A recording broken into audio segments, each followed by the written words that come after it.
अस्सलाम वालेकुम मेरी जान। तो आज हम अपने सेकंड लेक्चर की तरफ चलेंगे क्योंकि कल भी एक लेक्चर हुआ था वो ज़ाहिर किया। खैर उसमें कोई ख़ास चीज़ नहीं थी, सिर्फ हमने सिलिकॉन और जर्मेनियम एटम के दरमियान कंपैरिजन किया था। तो मेरे बेटे आज हम ये देखते हैं कि आपके पास जो कोवलेंट बॉन्डिंग है, कोवलेंट बॉन्डिंग को आप बड़े अच्छे से जानते हैं, शेयरिंग ऑफ इलेक्ट्रॉन्स की वजह से जो कोवलेंट बॉन्डिंग होती है। तो सबसे पहले मेरे बेटे हमने सेमीकंडक्टर का, प्योर सेमीकंडक्टर का बिहेवियर स्टडी करना है। सिलिकॉन की एग्जांपल लेंगे, फिर उसके बाद डिस्कस करते हैं कुछ। फिजिक्स ऑफ सॉलिड्स हमारे चैप्टर का नाम है और ये टॉपिक जब आज जैसे खत्म होगा according to your smart syllabus आपका ये चैप्टर भी खत्म हो गया। ठीक है मेरे बेटे। तो मेरे बच्चे सबसे पहले पार्ट में लेक्चर का कि हमें कोवलेंट बॉन्डिंग की बात करनी है। अगर मैं एक प्योर सेमीकंडक्टर के सिंगल एटम की बात करूं, तो मेरे बच्चे प्योर सिंगल एटम में जैसे कि सिलिकॉन की बात की जा रही है, तो जो हिस्सा कंप्लीटली फिल्ड होता है उसको मेरा बेटा हम कोर का नाम देते हैं। ऐसे रिप्रेजेंट कर रहे थे मेरा बच्चे। अब मेरी जान, इसकी सराउंडिंग में 4 इलेक्ट्रॉन्स होते हैं। ऑटोनोमस शेल में या वैलेंस शेल में हम कहते हैं कितने इलेक्ट्रॉन होते हैं मेरा बेटा? 4 होते हैं। अच्छा जी, अब होता ये है कि ये जो ऑटोनोमस शेल के इलेक्ट्रॉन है, अगर आप सिलिकॉन क्रिस्टल को ऑब्जर्व करें जिसमें नंबर ऑफ सिलिकॉन एटम्स मौजूद हैं, तो ये किसी दूसरे सिलिकॉन एटम के साथ अपना इलेक्ट्रॉन शेयर करके क्या करेगा? स्टेबिलिटी लेगा, शेयरिंग करेगा मेरा बेटा। होता ही है मेरी जान, सपोज आपके पास सिलिकॉन एटम है यहां पे, तो सिलिकॉन के ऑटोनोमस शेल में आपने कहा कितने इलेक्ट्रॉन है जी? 4 हैं। मजीद यहां पे अगेन सिलिकॉन मौजूद है, यहां पे सिलिकॉन मौजूद है, यहां पे सिलिकॉन मौजूद है, यहां पे सिलिकॉन मौजूद है। होगा ये जनाब, एक एक इलेक्ट्रॉन की ये आपस में शेयरिंग करेंगे।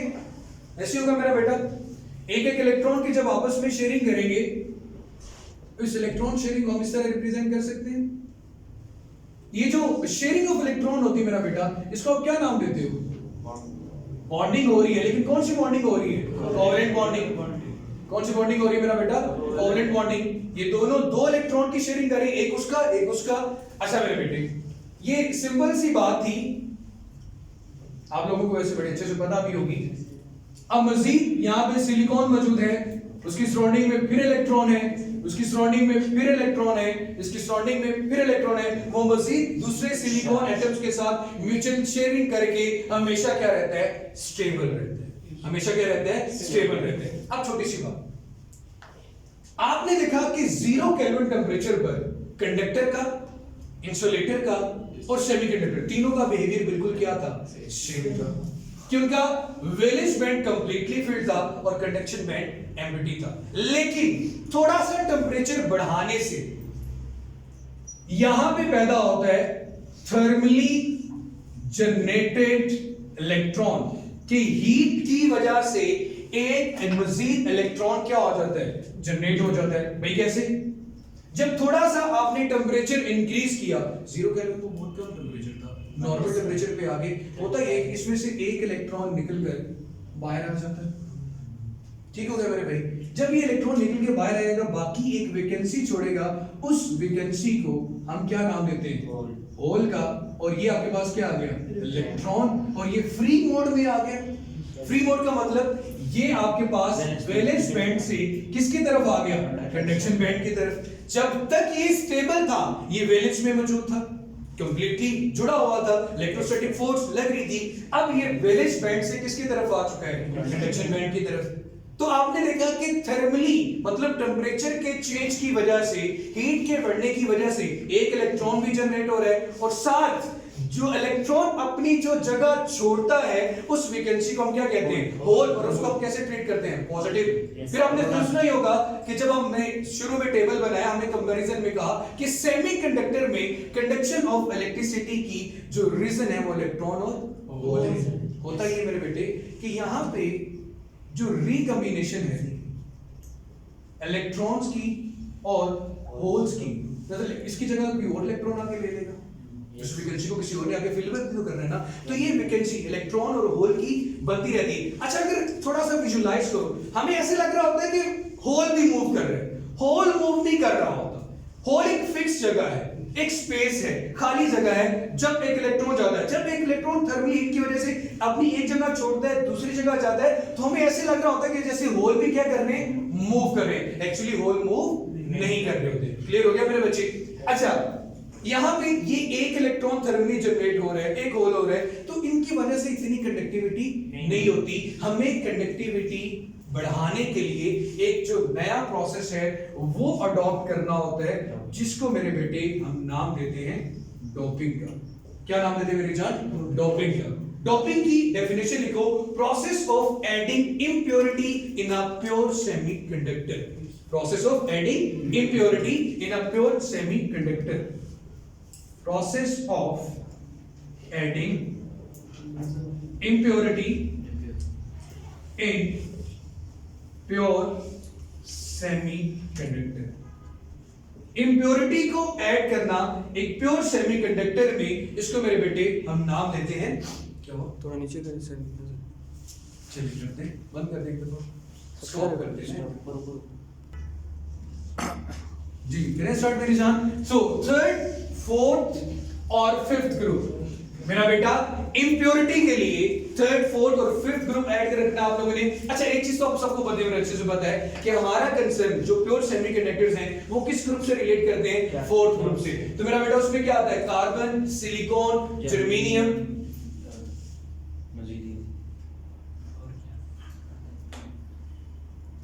और इसके अलावा मेरा बेटा इसमें लेड भी आ जाता है, PbSn। और अगर थर्ड ग्रुप के एलिमेंट की बात करें तो थर्ड ग्रुप पे मेरा बेटा हमारे पास बोरॉन आ जाता है, एल्यूमिनियम आ जाता है, गैलियम आ जाता है, इंडियम आ जाता है। ये कुछ एलिमेंट इसमें आ गए। फिफ्थ ग्रुप के एलिमेंट्स की बात करें तो जी मेरे बेटे Sn फोर्थ ग्रुप का है, Sb फिफ्थ ग्रुप का है। उसमें मेरा बेटा नाइट्रोजन, फास्फोरस,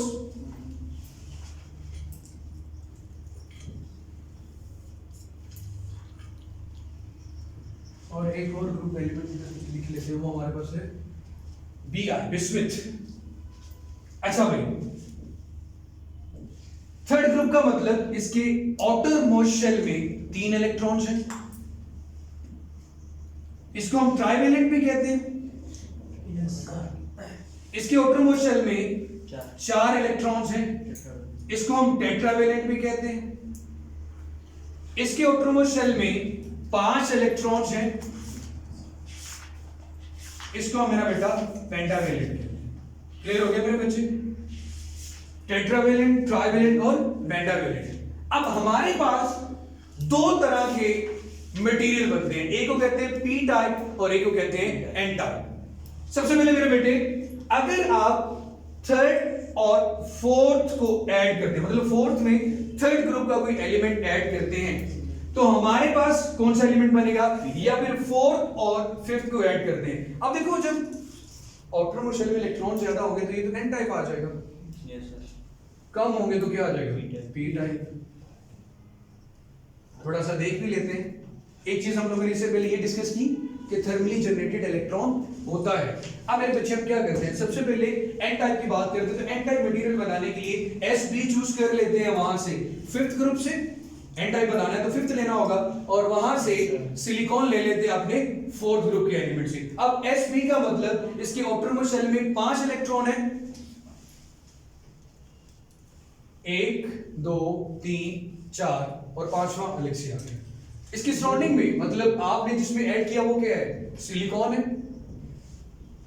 होगा क्या? सिलिकॉन का एक एटम इसके साथ शेयरिंग में आ गया, इसका एक एटम इधर के साथ शेयरिंग में आ गया, ये एटम शेयरिंग के साथ है, इसका इलेक्ट्रॉन शेयरिंग में आ गया, ये भी शेयरिंग के साथ आ गया। बचा क्या मेरा बेटा आपके पास? एक इलेक्ट्रॉन फ्री बच गया। बाकी तो चले कोर में कंसीडर हो गए, ये किस में आ गया मेरा बेटा? फ्री।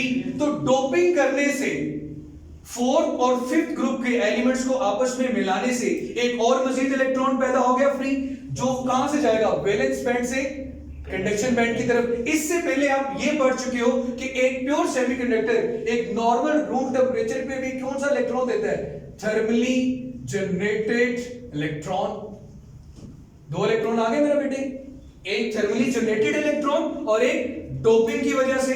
तो इसका मतलब क्या हुआ कि अगर मैं डोपिंग का रेट बढ़ा दूं, डोपिंग ज्यादा करूंगा तो ज्यादा फ्री इलेक्ट्रॉन पैदा होंगे।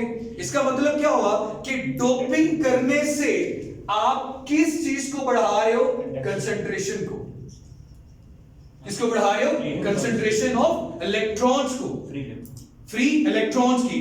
अब मेरे बेटे होगा क्या कि जब आप ये सपोज कर लेते हैं, अब इसमें डेफिनेटली इलेक्ट्रॉन ज्यादा और होल क्या आपके पास कम है, आप इलेक्ट्रॉन को रिप्रेजेंट करने के लिए बार यूज कर लें।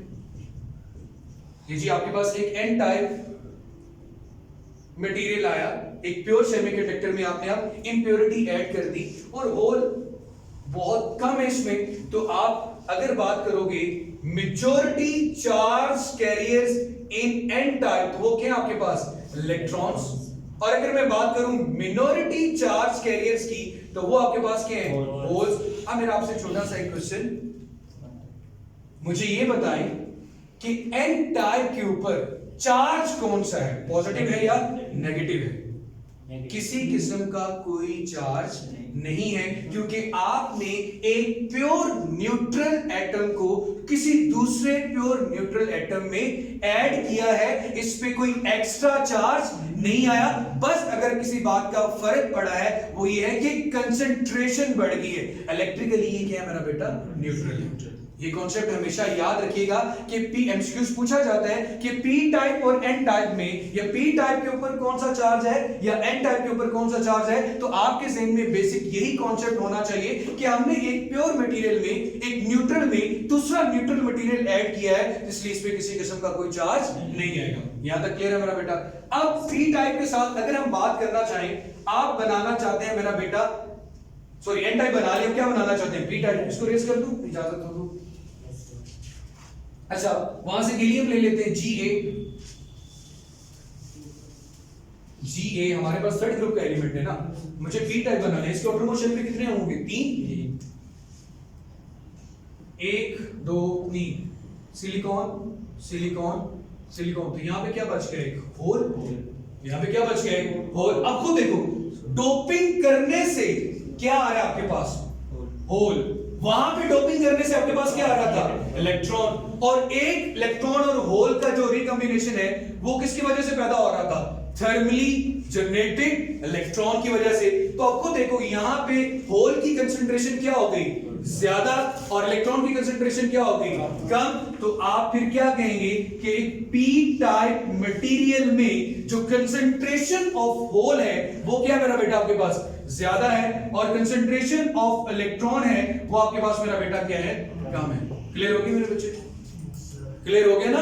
How p and n type materials are form, और हम इनकी कंडक्टिविटी कैसे बढ़ा रहे हैं? By adding the impurity, by adding the impurity. अब मेरे बच्चे एक इलेक्ट्रॉन और होल, ये प्योर सिलिकॉन कंडक्टर को जब आप एक्सटर्नली प्रोवाइड करते हो ना बैटरी का पोटेंशियल, तो एक्चुअली उसमें अगेन ये बात मेरे ख्याल में कर भी चुका हूं कि इलेक्ट्रॉन मूव कर रहा होता है, वैकेंसी मूव नहीं करती। अब मेरे बच्चे हमने अपनी डिवाइसेस में P और N को भी इकट्ठा कर देना है। जब हम एक P और N का जंक्शन बनाएंगे, उस P N जंक्शन को डायोड कहते हैं। वहां पे डिफ्यूजन का प्रोसेस कैसे होता है, सिलिकॉन का डायोड कैसे बनेगा, जर्मेनियम का कैसे बनेगा, कौन सा कितना बैरियर देगा हमें, मतलब उसके अंदर एक ऐसी रुकावट बन जाएगी जब तक उस रुकावट को तोड़ने के लिए आप मिनिमम वोल्टेज नहीं प्रोवाइड करोगे तब तक वो कंडक्शन मोड में नहीं आएगा।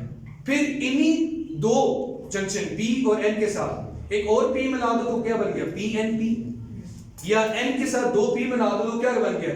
NPN। P को सैंडविच कर देना दो P में, दो N में, और N को सैंडविच कर देना दो P में। ये ट्रांजिस्टर है। आईसी का नाम सुना कभी? मोबाइल के आईसी ग्राउंड क्या होते हैं? ट्रांजिस्टर्स। तो ये इंटीग्रेटेड सर्किट्स कैसे बनते हैं, एक्चुअली आपको इस चैप्टर में ये भी पता चलेगा। शुरू में ये बात की जाती है कि capacitor is a device which is used to store electrical energy.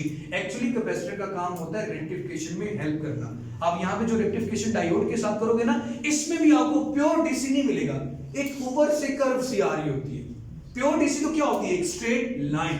तो प्योर डीसी के लिए आपको मजीद क्या यूज करने पड़ते हैं, फिल्टर सर्किट। तो कैपेसिटर भी कहां पे इस्तेमाल होता है, फिल्ट्रेशन में। कहां पे इस्तेमाल होता है मेरा बेटा, फिल्ट्रेशन में। प्रीवियस चैप्टर में मैंने आपको ये चीज बताई थी कि जी आपका कैपेसिटर डीसी को पास नहीं होने देता। हाँ, चार्जिंग में क्या यूज होती है, डीसी। चार्जिंग में क्या यूज होती है, डीसी। अदरवाइज उसके लिए वो क्या होता है, just like an open switch. ये बात है। और कौन सा करंट उसमें से पास होते थे, अल्टरनेटिंग। इसलिए हमने इस टॉपिक को अपने एसी के चैप्टर में पढ़ा था, AC through capacitor. AC through capacitor. क्या आपने कभी ये पढ़ा, डीसी थ्रू कैपेसिटर, उसको पास ही नहीं होने देगा। इसलिए आपने जब कैपेसिटर पढ़ा था वहां पे करंट की बात ही नहीं की थी।